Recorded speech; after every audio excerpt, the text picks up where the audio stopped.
Hi there. In this episode, I'm going to show you how to choose window treatments.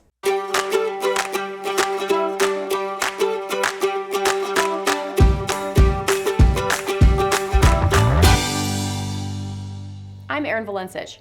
I've designed award-winning projects around the country, and my firm is based here in Los Angeles. In this episode, I'm going to show you how to choose window treatments.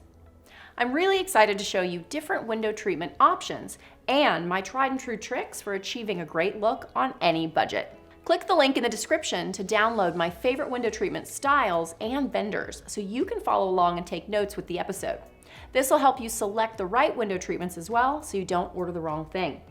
Let's get started.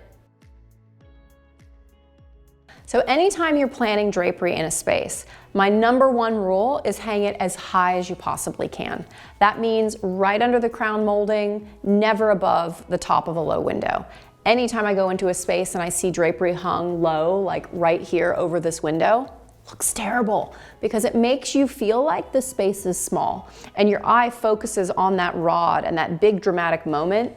And you want that to be as high as possible because that height is what makes the space feel bigger. It makes it feel more glamorous, more aesthetic, and honestly just way cooler. So one of my favorite tricks, if you already have drapery installed but you want to raise it and have that added height, is to simply add a contrasting band to the bottom of the panel. So here I just purchased a darker color of linen, and because we needed to raise this rod up 7 or so inches, we just did a contrast at the bottom.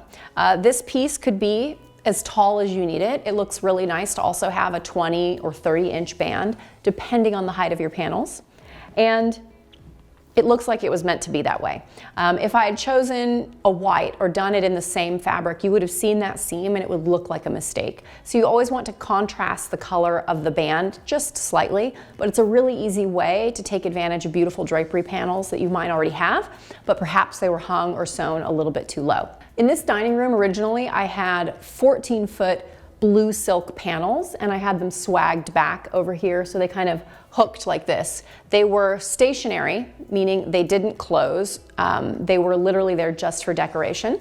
And then when I redid the space a couple years later, I lived with those for probably, I don't know, 3 or 4 years. Then I was over the blue and I went with a much more neutral palette. And then I hung these because they're functional right below the crown molding, which is a perfect line to kind of keep them feeling very tailored for the space. This is an unlined linen. I really love the look of this washed linen, and we didn't do any lining because it just kind of already has that like cool laid back vibe. So I really like to contrast an elegant dining room with a relaxed fabric in the drapery. It makes it feel more approachable and it kind of takes that formality level down a notch, which you can sometimes find in dining rooms. And so although you might be creating a really glamorous, elegant space, by the time you have a beautiful table set and candles burning and wine glasses and all the sparkle that comes with a beautiful dinner experience, all of the elements in the room don't need to be glamorous. And so I think just by having that height, you get the drama, but then by choosing a really casual, relaxed fabric, it does that nice kind of contrast and juxtaposition to like bring the glam down a little bit. So a flat fold Roman shade is one of the most common types of window shades that I like to use in my projects. As opposed to a Roman shade that can be really flouncy and froofy and bubbly, a flat fold Roman is really just like it sounds. It is flat in the folds. So there's no extra fabric here. As it comes down, the shade is literally just a solid piece of fabric. And as it folds up, the folds are also very flat. So the name is very kind of obvious and descriptive for what it does. I like flat fold Romans because they tend to be a little more contemporary and clean lined, but you can definitely do some as well that have kind of the curved bottom or the balloony type. If you're doing more of a traditional house or a very romantic feel, your window coverings can get very voluminous depending on how kind of traditional and elegant and formal you want the feeling of the room to be. But typically, I like a flat fold Roman. This shade, we did a little bit of a tape trim detail. It's literally just a piece of grosgrain ribbon that they sew on the front in a U-shaped pattern to give it that little bit of detail. So you'll see that as you look at a lot of pictures of shades. That'll be a white shade with a little blue trim, and you can have that sewn on really wherever you want on the shade, just on the bottom, just on the sides. I kind of prefer it to go in a U shape. if you're going to add that little detail. We've also done it with a contrasting border. So just a big piece of navy blue, for instance, or light blue sewn on a white linen gives it that kind of nautical, cool, masculine stripe feeling. Obviously, you can do shades with lots of pattern fabrics as well. And you want to just pay attention to, if it has a big pattern and repeat, how that pattern is really going to look when it's folded up versus when it's flat. Because that's one thing that really changes with window coverings. You might look at a piece of fabric flat as the sample comes and love it, but how does it look when it's pleated? Because a traditional pattern flat can actually look more contemporary, and when you pleat it up, it can look very, very traditional. And so sometimes that's a little bit shocking. Once you see a pattern stretched out and it's maybe this beautiful ombre effect, and you're like, oh my God, that's so gorgeous and chic. And then once it gets pleated up, suddenly it doesn't look like that anymore. So just pay attention when you're choosing your fabrics for window coverings that you look at, how is this going to fold, and fold your sample and make sure you still like that fabric. If you're doing a long drapery panel, squish it together like it's pleated and take a look at what happens to that pattern, because you also might want to call out how they pleat those drapery or where they put the pattern on the shade, depending on how it folds and depending on how you want that after effect to really be. These days, these are like a standard locking mechanism on a Roman shade with this giant cord. It's kind of annoying because these shades are so tall. They have ones that are cordless, which I highly recommend. It's a little bit more expensive. It's definitely the way to go, because then you basically just grab the bottom of the shade and I can pull it up or down and there's no stupid cord hanging off. And it also doesn't get hooked on all these hinges, which is a little bit annoying. But overall, I think that these shades look nice in the room. They give it a little bit of a tailored effect, and they're also very neutral. So depending on whatever color palette I might do in the future, this kind of creamy beige color with the white tape is pretty much always going to match. If I wanted to, I could layer over the top of these with drapery, which would give the room even more kind of formality and finished look. But ultimately, these work pretty well.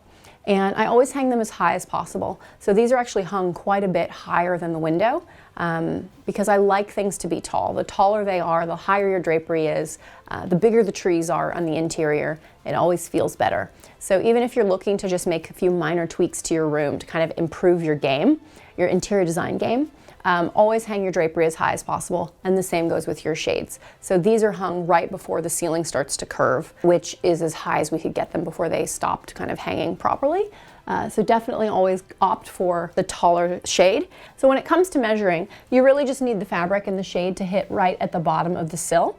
I always go a couple of inches wider than the window itself and right to the bottom of the sill. Now, these are not blackout shades. These are just lined with a white cotton. I didn't want to black out this room. So as you can see, the light shines through the fabric during the day and you see the texture in the fabric. If I'd used a blackout liner, the light would never show through the fabric. So the fabric looks much more flat and neutral. But this is just a guest room and I didn't want to black it out. During the summer, I will put them down just to block the heat because sometimes the sun really comes through very heavily and makes this room quite hot. So you can still have light coming in the daytime, but block out the heat, which is why I chose not to do a blackout liner. Because if I dropped these during the day and nobody's in here but me walking around the house and it's black, it's just not going to feel very good. Something else to think about with Roman shades is the light always does come through the side as well. It's not a perfect blackness. If you want that to be achieved, you need drapery to return, and you could attach the drapery to the wall so that no light peeks out. If you make your shades wider, there's less opportunity for light to peek through and kind of come from the side of the window, but there's always going to be some. So depending on the level of blackness you're hoping to achieve with your window coverings, you definitely want to think about the installation method and the fabric and the lining. So another type of Roman shade that I do very frequently is called a top-down, bottom-up. Most window shades get attached at the top and they only go up. But this shade can function both ways. So I can lower the top, like so, which is generally how I keep it in this bathroom because I want privacy since there's a walkway right on the other side here, and if you have anyone standing outside, they see right into the bathroom. But I didn't want to block the treetops and the blue sky.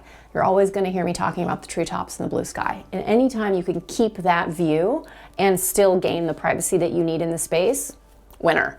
Always opt to keep that view. So with this shade, you know, I can lower it all the way if I want to have more just view, or I can leave it kind of right about there and then hide all the cords.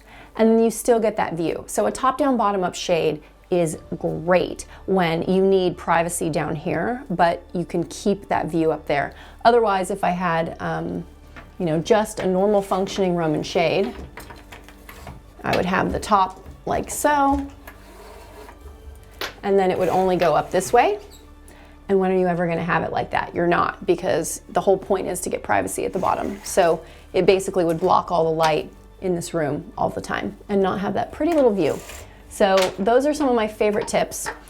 This fabric that we chose is a striped sheer, and because we needed a little bit more privacy than just one layer of striped sheer, I used a sheer lining to give it a little bit more privacy and opacity.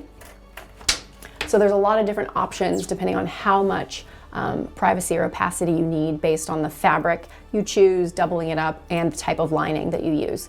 Sometimes we don't line shades at all. Sometimes we line them with blackout. Sometimes we self-line them, which I'll show you in another shade. So think about the top-down, bottom-up option. You can pretty much get it at any like shade store, any of those companies that make your window coverings for you. Or if, like me, you're using a local window shade fabricator, they all do it, and it's a great, great, great option.